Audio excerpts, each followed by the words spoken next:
One of your very important people here, if you're not doing it yourself, is your doorman. He's the fellow that meets and greets people for you. He has to be real aware and check IDs, because that's why there's a lot of liability with this selling liquor. He has to be checking IDs all the time. He has to also watch people and how they walk. If you can anticipate a problem and not let it in your door and turn it around on the street, then you're much better off. Sometimes if you let a person who's drinking too much or out of control get in your place and get loose, then when you confront him about being drunk, he has to posture because other people are watching. So the best thing is to try to catch him away from people. Again, if you have to talk to somebody about that, talk gentle, talk quietly. Most will respond. Well, bartenders is your first sergeant. I don't know what you call him. He's the captain, he's the general. When you're not there, he is in charge. He's handling all your money. He's making the decision. He watches everybody. In this kind of bar environment, your bartender is the leader. He only answers to you, and everybody answers to him. And so you need to find a guy, again, who shows up to work on time, his personal habits, his hygiene, make sure he's a clean guy. He comes in with his hair washed. You know, he doesn't come in halfway. If it's a female bartender, make sure she comes to work ready to go to work, not go to the bathroom and start putting on makeup then. You're looking for honesty above all things and a guy that handles your money. You can train almost anybody to mix drinks, but not everybody makes a good bartender. What I suggest is go to other bars, sit right near the waitress station, near the bartender, and watch how they work. Watch how they deal with people and problems. This is what a bartender does. After a while, making drinks is an automatic. You do it without thinking. It's how you interact with the people. One of the employees that's very important, some bars use them, some don't, but a wait person. I happen to use a fella here at my place because it gets pretty crowded and he can get through that crowd. But I look for somebody that's paying attention to detail. Almost every position here requires paying attention to detail. When they walk through the room, they look at every person there and they notice whether they need a drink. They can notice if a glass is raised up too high, the person's ready for a drink. You don't have to use a lot of conversation. Also, look how they look. Do they show up to work on time? One of my key things with all employees, whether it's the waitress, the bartender, anybody, is being on time. Because if one of them doesn't show up on time in a small business, you've got a big hole. So make sure your people are reliable.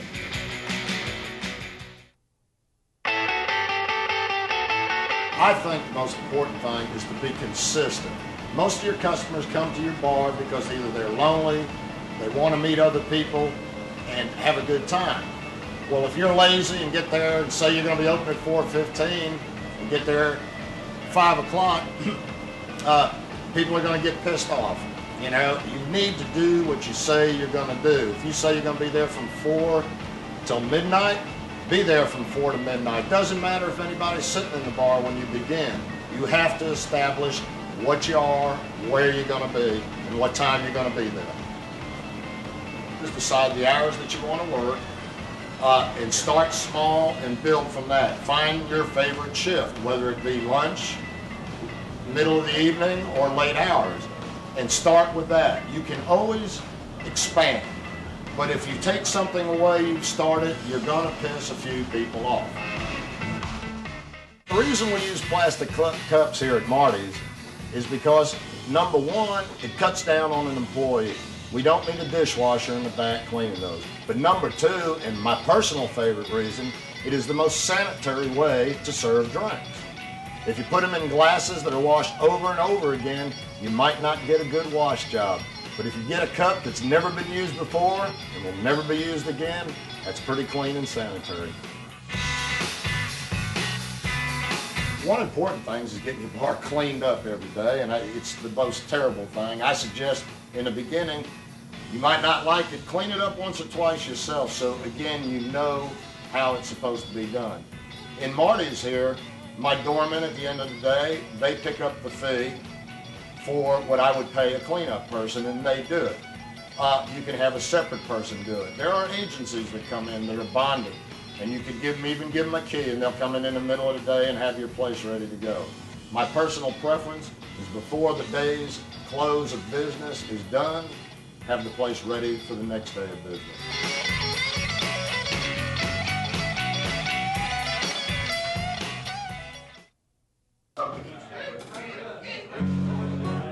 Let's talk about music, you know, and there's several different ways you can go. At Marty's here, I use the cable music because the fee that you pay for them every month also covers ASCAP. This name you will hear. If you put music in your club, ASCAP will come out of the woodwork and want money for the privilege of playing cover tunes in your business.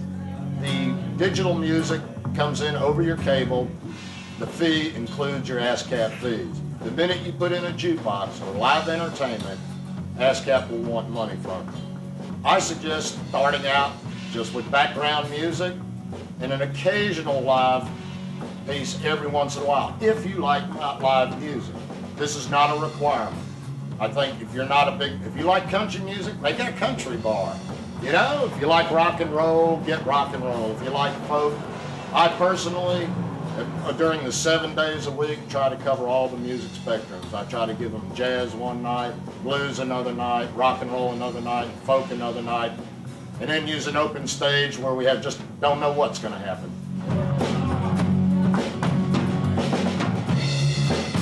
Most important part of music is a conversation separator. The music in the bar will allow the people to talk and have private conversations even though they're sitting close to each other. The level of music's important. It doesn't have to be too loud, but just loud enough to separate the conversation. In a small bar like we're talking about, everybody can hear everybody.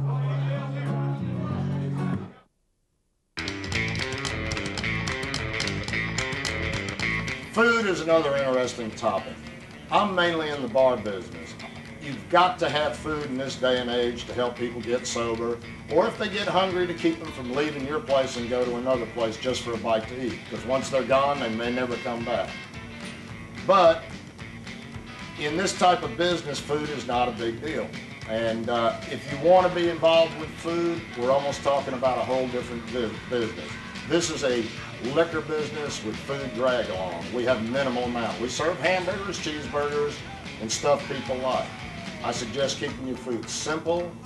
You're using throwaway knives, forks, spoons, so you don't have to have that old dishwasher and everything. And just keep it simple.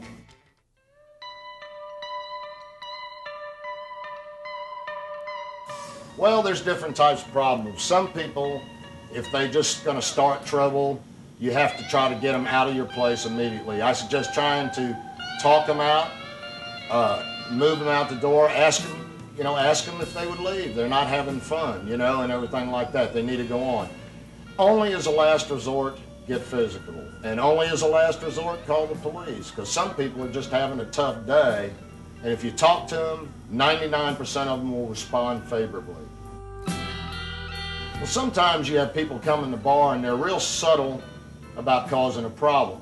They don't do it overtly and they don't do it physically, but they bug other customers. They just get on their nerves, and they're trying to do it. And when you call them on it, they'll tell you they're sorry, and they won't do that again. And that's fine if they mean it. But remember, if somebody tells you they're sorry 5 or 6 times, they are just trying to bullshit you so they can mess over another customer again. It's time to ask them to leave. Of course, it's a judgment call. You'll have to make it.